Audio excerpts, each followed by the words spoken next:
हर रोज एक नई कहानी देखने के लिए चैनल को सब्सक्राइब करें और बेल आइकन दबाना ना भूलें। रीमा जो अपनी माँ कुंती के साथ रहा करती थी। रीमा काफी सुंदर थी, साथ ही उसे ब्यूटी पार्लर जाने का बहुत शौक था। रीमा अपना ज्यादातर समय ब्यूटी पार्लर में ही बिताया करती। ऐसे ही एक शाम रीमा अपने घर जाती है, जहाँ वो देखती है कि उसके घर पर कुछ मेहमान आए हैं। रीमा को देखकर रीमा की माँ कुंती रीमा को अपने पास बुलाती है और अपने मेहमानों से कहती है, बहन जी, ये है मेरी बेटी रीमा। माँ, ये कौन है और आप मेरी पहचान इनसे क्यों करवा रही हैं? बेटा रीमा, ये लड़के वाले हैं, तुझे देखने आए हैं। क्या? मुझे देखने? माँ, ये मुझे देखने आए हैं और ये बात आप मुझे अब बता रही हो? कुछ नहीं बहन जी, वो क्या है ना, मेरी बेटी अभी अभी बाहर से आई है और अचानक से आपको देखकर वो अपने कपड़ों की बोल रही थी। आप एक काम कीजिए, आप यहीं बैठिए, मैं रीमा को तैयार होकर आने के लिए बोलती हूँ।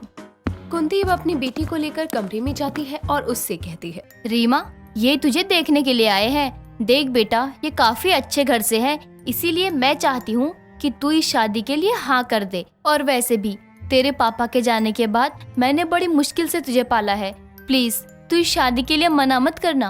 पर माँ, मुझे बता तो देती आप, मैं यहाँ इसलिए नहीं आई थी ताकि मुझे लड़के वाले देखकर पसंद करके जा सके। मैं यहाँ इसलिए आई थी क्योंकि मेरे मेकअप का पाउच छूट गया था। बेटा, ये तेरी माँ की इज्जत का सवाल है, और वैसे भी अगर तू थोड़ी देर बाद चली जाएगी तो क्या होगा? वैसे भी तू घर में मेरे पास कहाँ ही रहती है, पूरा दिन तो पार्लर में ही रहती है तू। माँ, मैं पार्लर में क्यों रहती हूँ ये आपको भी पता है। मुझे मेकअप करने के साथ साथ दूसरों का मेकअप करना भी अच्छा लगता है। मैं वहाँ पर रहकर मेकअप करना सीख रही हूँ। हाँ, तुम मेकअप मना कर रही हूँ कि तुम मेकअप करना मत सीखो। बस आज तू तैयार होकर बाहर आ जा और शादी के लिए हाँ कर दे। अपनी माँ की जिद के आगे रीमा हार जाती है, जिसके बाद वो वैसे ही करती है जैसा उसकी माँ बोलती है। रीमा थोड़ी ही देर बाद तैयार होकर सीमा और राहुल के पास जाती है।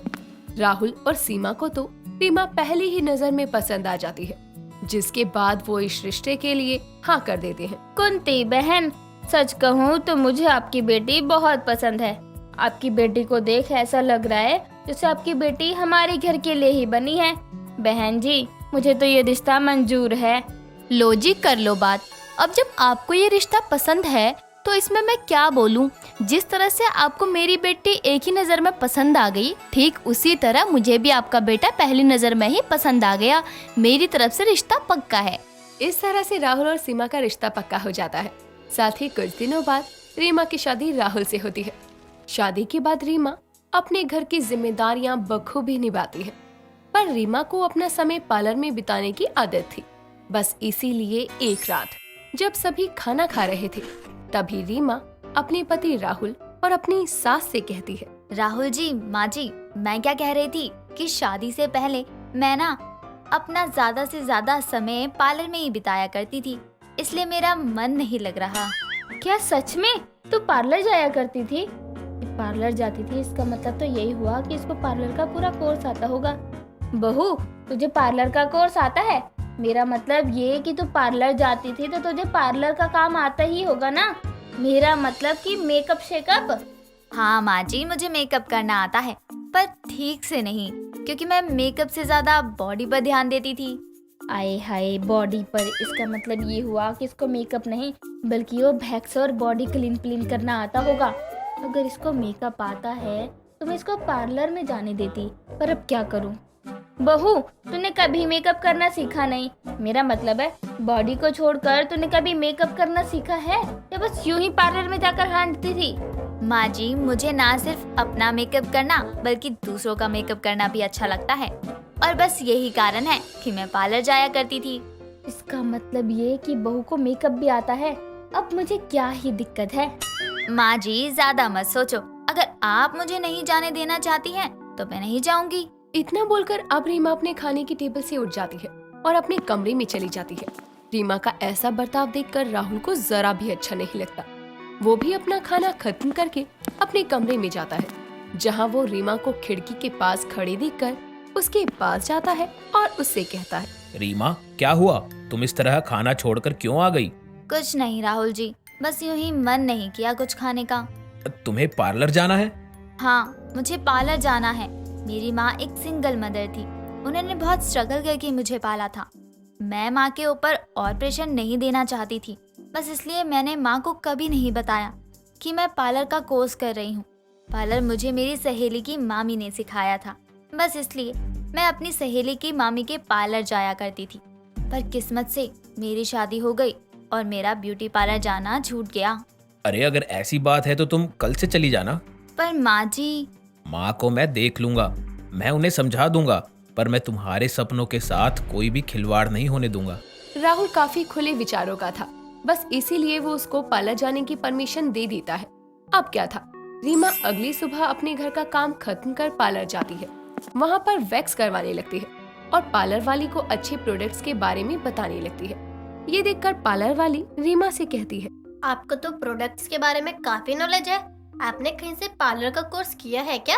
नहीं, बस शादी से पहले पार्लर में बैठ जाया करती थी, तो वहीं से सारी चीजें सीख ली मैंने। अच्छा, अगर ऐसा है तो आप यहाँ भी आकर बैठ सकती है। इसमें हमें ही फायदा होगा और आपकी नॉलेज भी बढ़ेगी। क्यों? रीमा उस पार्लर वाले की बात से सहमत हो जाती है और अब डेली रीमा अपने घर का काम जल्दी खत्म करके अपने पास के पार्लर में चली जाती और अपना पूरा समय वहीं बिताया करती। पर रीमा का यूं इस तरह डेली पार्लर जाना सीमा की पड़ोसन को खटक जाता है। समय गुजरता है। एक दिन सीमा की पड़ोसन रीमा का पीछा कर पार्लर जाती है और रीमा को उसके पार्लर में देखकर वो उससे कहती है, रीमा बहू, तो यहाँ पर कैसे? वो आंटी जी, मैं यहाँ पर हाँ, फेशियल करवाने आई थी। आप बताओ ना, आप क्यों आई? मैं यहाँ पर अपनी बहू के लिए लिपस्टिक लेने आई थी, पर मुझे अब नहीं लेना, मैं चलती हूँ।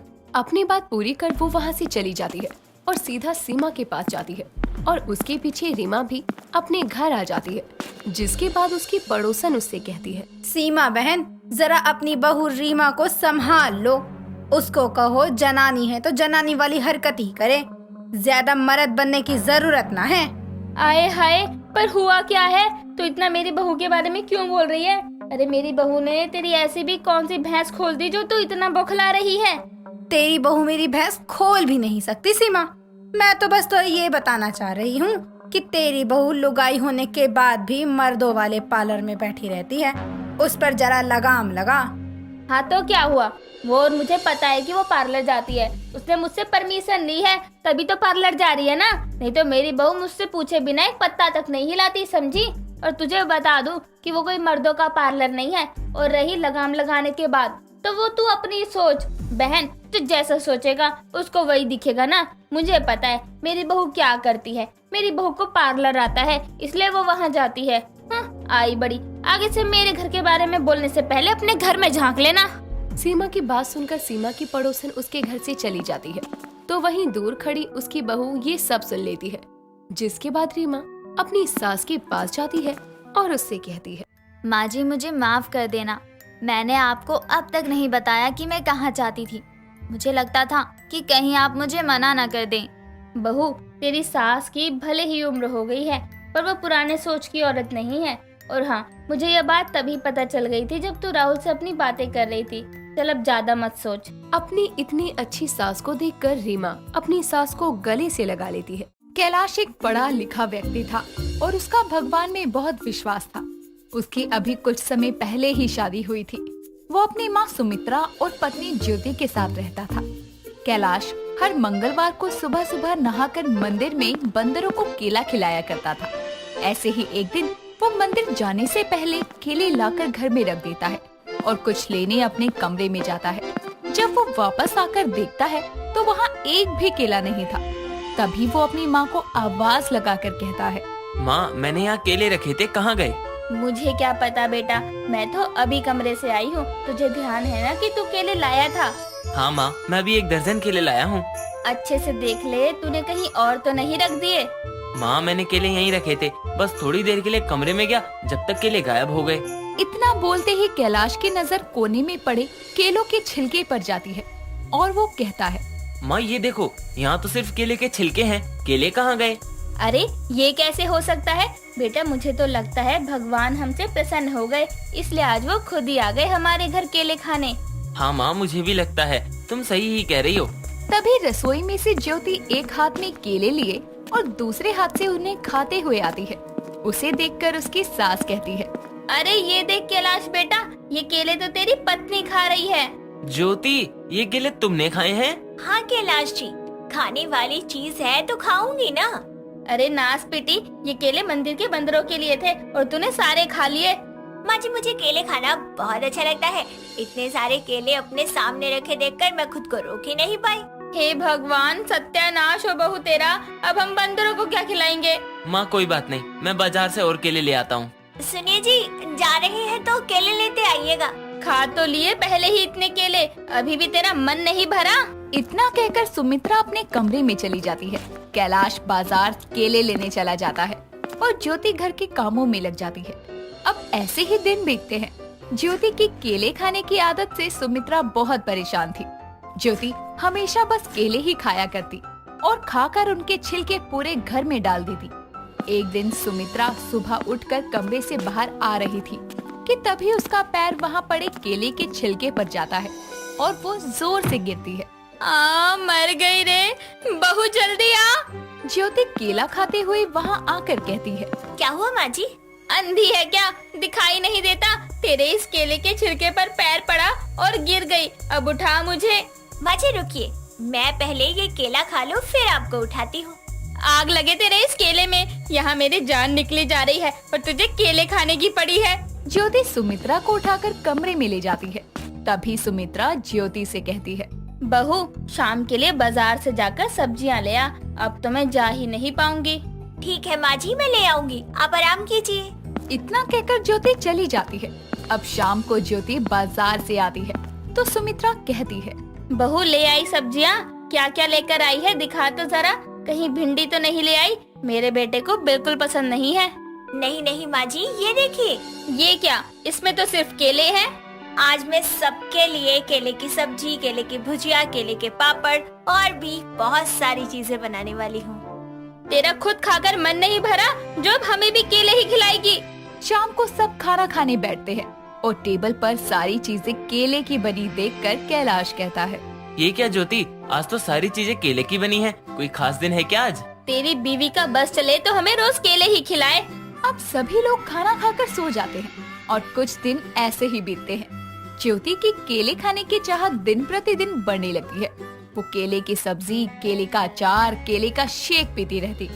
एक दिन सुमित्रा के घर गांव से उसकी बड़ी बहन आती है। आइए जीजी, बड़े दिनों बाद आई हैं आप। क्या करे, गांव में इतना काम होता है कि समय ही नहीं मिलता।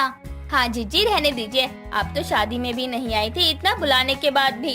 अरे हाँ, याद आया, तेरे बेटे की शादी हो गई, जरा बहू तो दिखा कैसी है। हाँ जीजी बिल्कुल। बहू जल्दी बाहर आओ, देखो गांव से मौसी जी आई हैं तुमसे मिलने। ज्योति चाय लेकर आती है और गायत्री को चाय देकर उसके पैर छूती है तो गायत्री कहती है, अरे वाह सुमित्रा, बहू तो तेरी बहुत सुंदर संस्कारी है और चाय भी बहुत अच्छी बनी है। वाह बहू, तूने तो दिल खुश कर दिया मेरा। ये ले बहू, मैं गांव से तुम सब के लिए ये घर के पेड़ से तोड़कर आम और सेब लाई हूँ। अरे जीजी, इसकी क्या जरूरत थी? हाँ मौसी जी, आप इतनी बड़ी है और आप में इतना भी दिमाग नहीं है कि किसी के घर जाते हैं तो केले लेकर जाते हैं। क्या आप ये बेकार से आम सेब ले आई? केले सस्ते होते हैं और शरीर के लिए बहुत अच्छे होते हैं। बहू ये तू कैसे बात कर रही है जीजी से? सही तो कह रही हूँ माँ जी। मौसी जी मुझे तो संस्कारी कह रही है, लेकिन उनमें खुद में तो संस्कार है ही नहीं। इतना कहकर ज्योति अपने कमरे में जाती है और सुमित्रा गायत्री से कहती है, आप उसकी बातों का बुरा मत मानिए, उसे केले बहुत पसंद है ना, इसलिए उसने ऐसा बोला। बस सुमित्रा रहने दे, तू अपनी बहू की गलतियों के लिए माफी मत मांग। मैं चलती हूँ अब। जीजी चाय तो पी लीजिए। नहीं सुमित्रा, अब नहीं। गायत्री वहाँ से चली जाती है और सुमित्रा भी अपने कमरे में निकल लेती है। सुमित्रा को ज्योति की इस हरकत का बहुत बुरा लगता है, लेकिन उसे पता था कि ज्योति दिल की बुरी नहीं है, बल्कि वो तो अपनी आदत के चलते मजबूर है। ऐसे ही दिन बीतते हैं। एक दिन कैलाश ऑफिस गया हुआ था और सुमित्रा बाजार सब्जियां लेने चली जाती है। ज्योति घर का काम कर रही थी। तभी उसकी पड़ोसन सुमन आकर ज्योति से कहती है, सुमित्रा आंटी, क्या हुआ सुमन? माँ जी तो घर पर नहीं है। कुछ नहीं, बस थोड़ी सी चीनी चाहिए थी। ज्योति सुमन को रसोई से चीनी लाकर देती है। तभी सुमन ज्योति से कहती है, क्या बात है ज्योति, क्या खाती हो आजकल? बड़ी फिट नजर आ रही हो। ज्यादा कुछ नहीं, मैं तो बस केले खाती हूँ। ज्योति, जितनी हेल्दी तुम अभी हो ना उतनी ही रहना, उससे ज्यादा मत मोटी होना, वरना मेरे साथ जो हो रहा है वो तुम्हारे साथ भी होगा। ऐसा क्या हो रहा है सुमन तुम्हारे साथ? क्या बताऊं बहन, अब जब मैं पतली दुबली फुलझड़ी की तरह थी तब तक तो मेरे पति मुझसे बहुत प्यार करते थे, और अब मैं अनार की तरह मोटी हो गई हूँ तो मेरी तरफ देखते ही नहीं है। मुझे तो डर है कहीं उनका बाहर किसी के साथ चक्कर तो नहीं। तुम सच बोल रही हो? हाँ बहन, सच बोल रही हूँ, इसलिए तो तुम्हें भी समझा रही हूँ कि ज्यादा मोटी मत हो जाना। इतना कहकर सुमन अपने घर चली जाती है और ज्योति अपने कमरे में जाती है। जब ज्योति सुमन की बातों को सोचती है तो अपने मन में कहती है, क्या सच में अगर मैं मोटी हो गई तो क्या कैलाश जी मुझसे प्यार नहीं करेंगे? मैं तो इतने केले खाती हूँ और केले खाने से मोटे होते हैं। अगर मैं भी मोटी हो गई तो कहीं वो किसी और से शादी न कर ले, कहीं वो मुझसे परेशान होकर मुझे घर से ना निकलवा दे, क्या मुझे केले के पेड़ पर ही फांसी न दे दे, कहीं माँ जी मुझसे रिश्ते ना खत्म कर दे। हे भगवान, क्या मेरे साथ ऐसा होगा? मुझे केले खाने की आदत छोड़नी होगी। इतने में कैलाश और सुमित्रा घर आते हैं। सुमित्रा और कैलाश दोनों ज्योति के लिए बाजार से केले लाए थे। बहू नीचे आ और इन्हें लेकर जा रसोई में रख दे। अरे ये क्या, आप दोनों केले ले आए? गर्मी का मौसम है, कुछ आम सेब वगैरह वो सब ले आते ना। आपको नहीं पता केले कितने महंगे हो रहे हैं, और मुझे तो अब केले खाना पसंद भी नहीं है। ज्योति की बात सुनकर सुमित्रा और कैलाश चौंक जाते हैं। कैलाश, बहू को क्या हो गया? ये ठीक तो है ना? पता नहीं माँ क्या हुआ इसे, देखने में तो ठीक लग रही है। चलो जो भी हुआ, आखिर मेरी केले खाने वाली बहू की केले की आदत तो छूटी। ज्योति की केले खाने की आदत छूट जाने से सब खुश थे। अब ज्योति सिर्फ कभी कभार ही केले खाया करती। दोस्तों, अगर आपको ये कहानी पसंद आई तो इसे लाइक करें, शेयर करें और कमेंट करके बताएं कि कहानी में आपको सबसे अच्छा क्या लगा।